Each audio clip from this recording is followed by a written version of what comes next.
तनकीद बराए इस्लाह, तनकीद बराए तनकीद नहीं, पर्सनल ग्रजेस नहीं निकालनी। सब्सक्राइब करें और बेल दबाएं ताकि कोई खबर रह न जाए। मौलाना साहब को कहते हैं कि जी हम पहले ही कह रहे थे कि जो नतीजे हैं वो जाली हैं, ये हुकूमत जाली है, ये धांधली की पैदावार हुकूमत है। आज उन कुव्वतों ने थोड़ा सा अपना हाथ पीछे किया तो हुकूमत का अंजाम सब ने KPK में देख लिया और इंशाल्लाह पूरे मुल्क में यही सूरत हाल देखने को मिलेगी जब तहरीक इंसाफ पूरे मुल्क से इंतखाब हारेगी। कुव्वतों ने थोड़ा सा हाथ हटाया और अवाम को मौका दिया तो हुकूमत का हशर नशर आपने देख लिया। नाज़रीन, मौलाना साहब ने एक बार फिर इस्टेब्लिशमेंट पे बाकायदा इल्ज़ामात की बुछाड़ शुरू कर दी, लेकिन सवाल ये है कि वो कौन सी कुव्वतें हैं जो हुकूमत की पुश्त पर खड़ी हैं और किन कुव्वतों ने हुकूमत से अपना हाथ खींच लिए और मौलाना साहब किन सबूतों की, सबसे बड़ी बात, किन सबूतों की बुनियाद पर इतनी बड़ी बात कर रहे हैं। फिर इसका मतलब तो सीधा सीधा यही निकलेगा ना कि जीत जाएँ तब भी इस्टेब्लिशमेंट कसूरवार, हार जाएँ तो भी इस्टेब्लिशमेंट तब बल्कि ज़्यादा कसूरवार इनकी नज़र में। अगर मौलाना साहब का इदारों से मुतालिक यही रवैया रहेगा ना तो शायद ये ख्याल पैदा हो जाए कि अपोजिशन को इदारों से सिर्फ धांधली पर शिकायत नहीं बल्कि शायद इनका कोई और एजेंडा है। बात समझ रहे हैं आप नाज़रीन? और ये बात हुकूमती वज़ीर और तर्जुमान भी करते आए हैं कि अपोजिशन इदारों को कमज़ोर करना चाहती है। अब हैरानी की बात है ना कि फ़तह समेटने के बावजूद भी मौलाना साहब इस निज़ाम पर सवाल उठा रहे हैं। उसूली तौर पर मौलाना साहब को हुकूमत और इदारों की तारीफ़ करनी चाहिए थी कि उन्होंने धांधली की बाज़गश्त में KPK में शफाफ इलेक्शन करवाए। और फैसल वाडा साहब भी मौलाना साहब की बातों पर बड़े हैरान हैं। वो मौलाना साहब को बल्दियाती वज़ीर आज़म करार देते हुए कह रहे हैं कि मौलाना बताएं कि वो सिलेक्टेड हैं या इलेक्टेड हैं। और मौलाना साहब पर यह सवाल क्यों उठाया जा रहा है, ये वाज़ेह है क्योंकि मौलाना साहब और PDM में शामिल दीगर बड़ी जमातों ने अपने हर जलसे जुलूस में इदारों की इज़्ज़त उछाली और PDM के कुछ लोगों ने लिसानियत को हवा दी, इदारों के खिलाफ ऐसे तल्ख और तीखे जुमले अदा किए जो सिर्फ कोई मुल्क दुश्मन कर सकता है। सिलेक्टेड सिलेक्टेड सिलेक्टेड के नारे लगाकर अपोजिशन ने इमरान खान से ज़्यादा इदारों के दामन पर दाग लगाने की कोशिश की। अब KPK के बल्दियाती इलेक्शन में हुकूमत की शिकस्त को, हार को अपोजिशन इदारों के खिलाफ इस्तेमाल करने की कोशिश की जा रही है, जबकि इन इल्ज़ामात को सुनकर हुकूमत के यकीनी तौर पर कान पक चुके हैं। और यही वजह है कि वज़ीर इत्तलात फवाद चौधरी साहब मौलाना साहब के इल्ज़ाम तराशियों पर सख्त जवाब दे रहे हैं।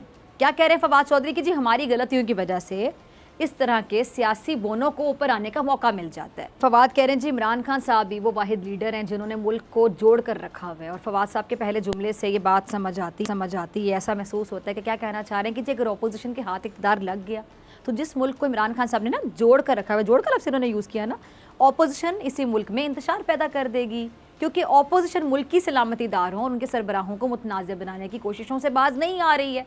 और फवाद के बकौल इमरान खान साहब और उनकी जमात विफाकी सतह पर लीड कर रही है।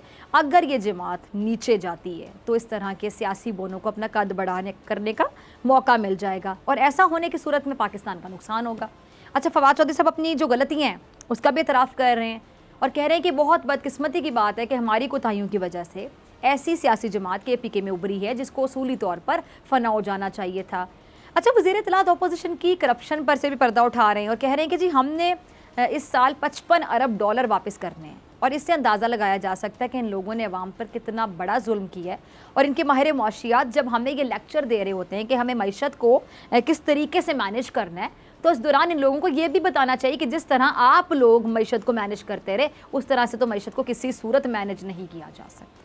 अब वफाकी वज़रा इस बात का बाकायदा एतराफ़ करते हुए दिखाई दे रहे हैं, सुनाई दे रहे हैं कि जी महंगाई की वजह से शिकस्त इनका मुकद्दर बनी और शिकस्त की वजह महंगाई और टिकटों की गलत तकसीम रही।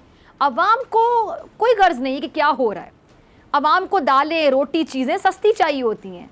और नाज़रीन, वज़रा की जो बातें हैं इनमें देखा जाए बड़ा वज़न है क्योंकि गरीब तबके को सियासत में क्या चल रहा है, कौन किस पे तनकीद कर रहा है, कौन पत्थर बरसा रहा है, कौन इनका जवाब पत्थर से दे रहा है, कितने पत्थरों से दे रहा है, अवाम को कोई लेना देना नहीं है। यकीन जानिए, कोई अवाम की कुछ परसेंटेज है जो हंसती है इस तरह की चीज़ें देखकर और कुछ हैं जिनका दिल जल रहा होता है, यकीन जानिए, क्योंकि वो सोच रहे होते हैं कि हमें महंगाई का सामना है, हमें मुश्किलात का सामना है, अशा खुरोनोश की कीमतें बढ़ती चली जा रही हैं, आमदनी में इजाफा हो नहीं रहा है, हम कैसे करें, हमारा बजट कैसे हम इसी इनकम में पूरा करें।